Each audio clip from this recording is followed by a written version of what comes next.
मैं जमाल सईद, नवाब कोठी, दीघा, पटना से। आज हम ये मेरा क्लास, ये 35वां क्लास है।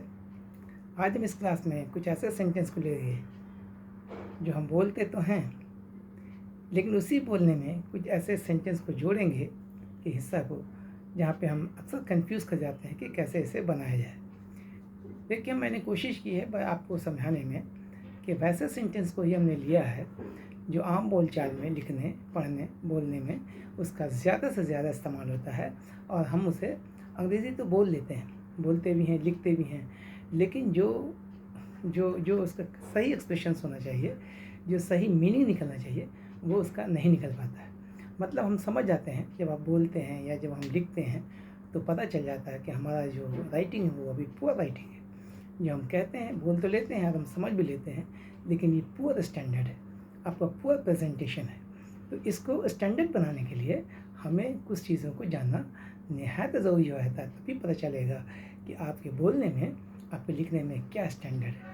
समझ बात आ रही है आप? तो आइए बिना ताख़ीर किए हुए क्लास को आगे बढ़ाते हैं।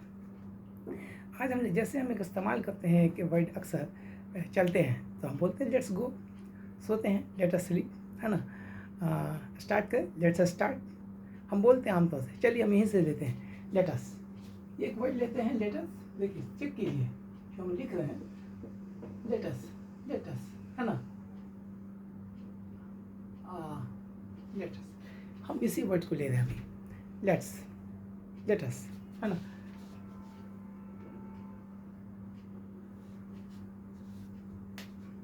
लेट अस, अब हमको सिखाना क्या है, बस चलो बात कर लेते हैं, चलो सिर्फ उससे बात कर लेते हैं, दीपा से ही बात कर लेते हैं। चलो आज दिन भर सो ही लेते हैं, कोई काम नहीं है, क्या करते हैं, आज दिन भर सोते हैं। आज दिन भर हम कुकिंग ही करते हैं, उनसे बात ही कर लेते हैं। जस्ट के मतलब ये होता है बस यूँ ही, जस्ट, है ना।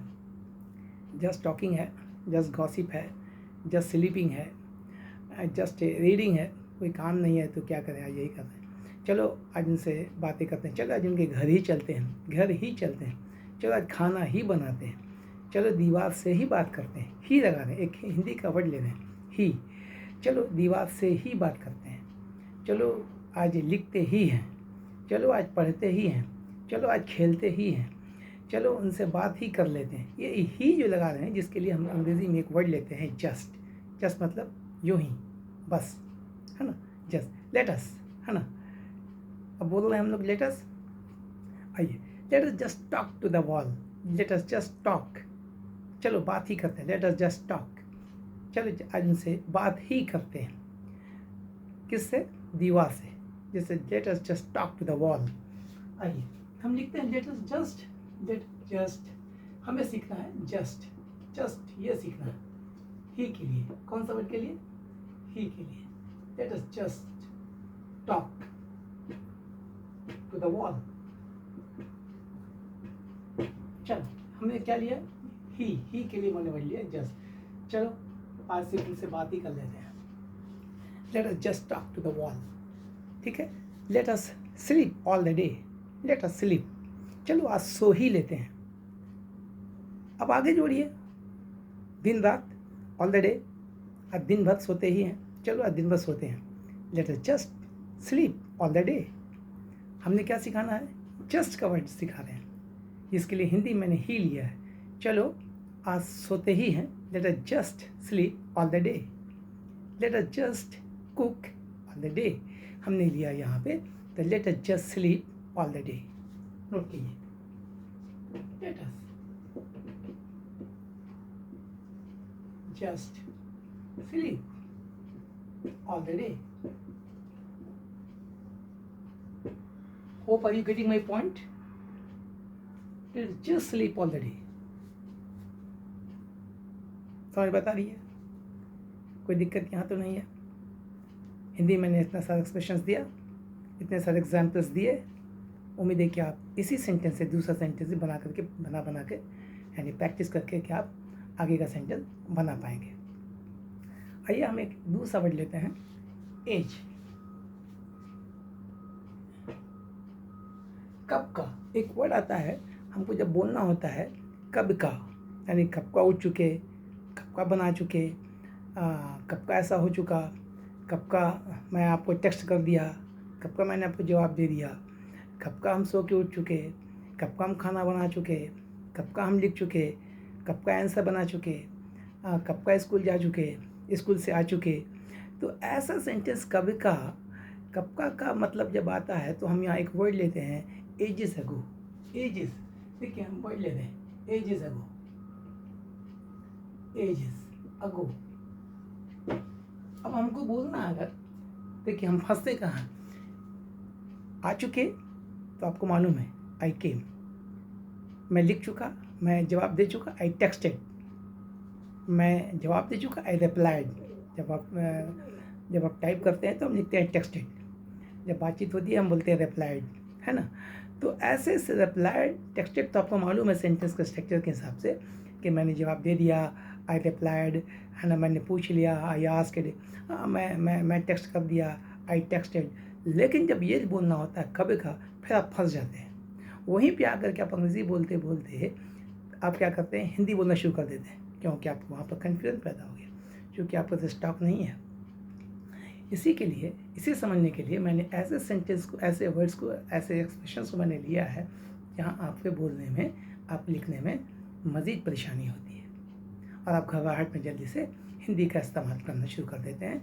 ये ऐसे सेंटेंस को बना देते हैं जो गलत सलत है, हम समझ तो जाते हैं लेकिन दरअसल वो सेंटेंस बहुत ही ख़राब सेंटेंस है, गलत सेंटेंस है। हमें सही सही बोलने के लिए, सही सही लिखने के लिए हमें कुछ कुछ चीज़ को जानना, समझना, याद करना ज़रूरी हो जाता है। तो यहाँ पर क्या सीखना था, एजेस अगो। अब हम लिख रहे हैं, अब हम क्या लिख रहे हैं, वी गॉट रेडी, जोड़ रहे हैं, तैयार हो गए। वी पास्ट टेंस है ना, तो गेट के गॉट हो गया, तैयार हो गए। वी गॉट क्या हो गया भाई, तैयार हो गए। ये सेंटेंस तो आपको पहले से मालूम है, आप बना सकते हैं, बहुत ईजी है। फंस कहाँ रहे हैं आप, यहाँ फंसते हैं, यहाँ परेशानी हुई। तो we got ready ages ago, correct हो गया। अब हमको बोलना, हम जवाब दे चुके, वी रिप्लाइड, जो भी लिखना बनाइए, आई रिप्लाइड कीजिए, सब पास्ट टेंस का होगा, आई रिप्लाइड एजेस अगो, खलास खलास। आई टेक्सटेड एजेस अगो, बनाते जाइए, प्रैक्टिस कीजिए। अगो मैंने कबल, I texted ages ago, I replied ages ago, I cooked ages ago, है ना, I came ages ago, I reached there ages ago. हो गया सेंटेंस आसान, फिर परेशानी का हल निकल गया। याद क्या करना है, एजेस अगो, एजेस अगो, एजेस अगो, समझ बात आई। इसी तरह से हम एक सेंटेंस और लेते हैं, एक सेंटेंस फिर याद करेंगे, देखिए नोट कीजिए, क्या याद करेंगे, ये झगड़ा है ना, ये झगड़ा अब हमको बोलते हैं, ये वक्त की बात है, वक्त की बात है, टाइम है, ये एक टाइम बता रहे हैं, ये एक माइंड सेट की बात है। ये कैसे पास किया, ये माइंड सेट है, वो गरीब होना नहीं है, माइंड सेट था उसका कि मुझे आईएएस बनना है, उसका माइंड सेट था कि हमको ये काम करना है। ये तो टाइम की बात है, ऐसा हो जाता है। It is a matter of, it is a matter of, याद क्या करना, it is a matter of, ये याद करें पहले, इट इज़, इसको याद कर जाइए, it is a matter of. देखिए बहुत धड़ल्लेपूर्वक ये यूज़ होता है ये धड़ल्लेपूर्वक यूज़ होता है हमारे वाइब में, हमारे इन्वायरमेंट में, हमारे एटमॉस्फेयर, हमारे इर्द गिर्द जो अंग्रेज़ी बोली जाती है, इसका इस्तेमाल धड़ल्लेपूर्वक है। It is a matter of fact, है ना, ये तो सच की बात है, ये तो वक्त की बात है। It is a matter of time, ये तो टाइम की बात है। वो वक्त और था, ये वक्त और है। जब हमको ऐसा से बोलना है तो हम बोलते हैं it is a matter of time, it is a matter of mind set. ये तो एक माइंड सेट की बात है, ये तो आपके क्या कहते हैं जहन की बात है, ये तो जहन की बात है। उसका जहन अलग है, उसका जहन अलग है, जहन की बात है ना। हमारा जहन अलग है, उसका जहन अलग है, उसका कैपेसिटी माइंड का अलग है, शक्ति जो है ज़हन का, हमारा शक्ति कुछ और है, ये उसका माइंडसेट अलग है, मेरा माइंडसेट अलग है, वो कुछ और बनना चाहता है, हम कुछ और बनना चाहते हैं, हम कोई और चीज़ के लिए प्रिपरेशन कर रहे हैं, वो और चीज़ की प्रिपरेशन कर रहे हैं। तो ऐसे सेंटेंस के लिए अब आप सेंटेंस को पकड़िए, it is a matter of fact, it is a matter of time, it is a matter of mindset, it is a matter of atmosphere. ये तो हमारा एटमॉस्फेयर ऐसा नहीं था, इसलिए हम अच्छा नहीं कर सके। हमारा सोसाइटी रिच सोसाइटी नहीं था, रिच सोसाइटी मतलब पैसा वाला सोसाइटी नहीं, रिच अच्छे सोसाइटी को, अच्छा समाज को हम लोग रिच सोसाइटी भी कहते हैं, समझ लिया। तो it is a matter of rich society, उसको अच्छा सोसाइटी मिला इसलिए वो अच्छा कर गया, हिंदी में हम ऐसा सोचते हैं, या सोचते हैं उसका ऐसा माइंड सेट था कि हमको ये काम कर जाना है, और उसने इस काम को किया, उसने इसको ब्रेक किया, ठीक है, उसने इसको क्रश किया लाइक ए बुलडोजर, है ना। तो it is a matter of mind set, it is a matter of atmosphere, it is a matter of time. तो है ना, ये तो वक्त वक्त की बात है, उसने तैयारी की और उसको हेल्प भी मिला, और उसको लोगों ने सपोर्ट किया और वो अच्छा कर गया। आगे जैसे सेंटर बनाना चाहेंगे आप बना सकते हैं, हमें सीखना अभी यहाँ पे क्या है, याद ये करना, it is a matter of, it is a matter of, it is a matter of, बाकी आप अपना बनाते जाइए। It is a matter of, it is a matter of time, ये वक्त वक्त की बात है। It is a matter of, it is a matter of atmosphere, ये हमारे एटमॉस्फेयर की बात है ना। It is a matter of